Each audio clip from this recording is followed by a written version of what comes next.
Hear me out now. Scorpion King is the most underrated action movie of all time.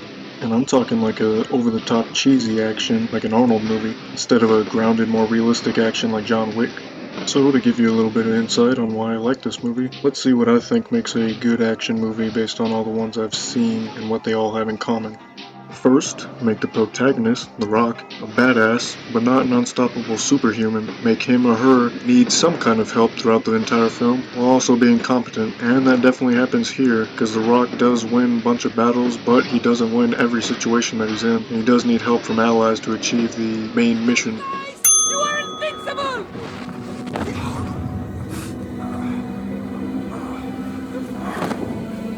Next, make the antagonist worthy of being a challenge to the protagonist where it actually makes sense, instead of, he's strong, lol.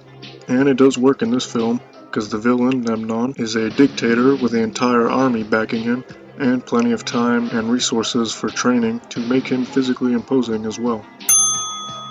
Next, like all movies, I would like some strong writing, which is typically rare when it comes to action movies, because it's more about the spectacle than the actual dialogue and logic most of the time. And like I said earlier, this is a dumb action cheesy movie, so the writing is pretty surface level, that just kind of gets the plot rolling, and it definitely has its share of cheesy one-liners.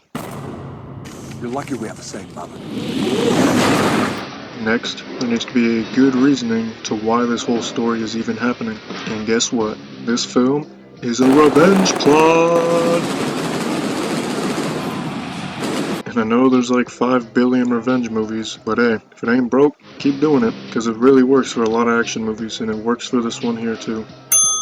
Next might be the most objective one, and that's adding a little bit of comedy alongside all the action, because when it's placed in the right spots of the film, it does make the characters a lot more enjoyable. Now, whether you actually find the jokes funny or not, that's up to you. For me, I think it's placed perfectly, and it's not overdone like in modern Disney films. So I'm gonna give it the point, because the jokes do work in this movie for me, especially where they're placed. And lastly, and certainly not least, action movies love good-looking people being good-looking. And this undoubtedly has that. And we got The Rock during his prime wrestling days. We got Kelly Hu, a super hot Asian woman. We got Stephen Brand, who looks like an underwear model. We got Carlisle from Twilight. And of course, we got Michael Clark Duncan, who's just a beefy beef man. So, it obviously gets that point. So hey, 5 out of 6 ain't bad. I'm 100% sure I just convinced you that this is one of the greatest movies you'll ever watch. But nah, seriously, this is a fun, dumb movie, and if you ever watched or enjoyed The Mummy, you'll probably enjoy this one because it has a very similar aesthetic to it. And I definitely recommend The Scorpion King, and I'm going to give it an 8 out of 10. Alright, I'm done.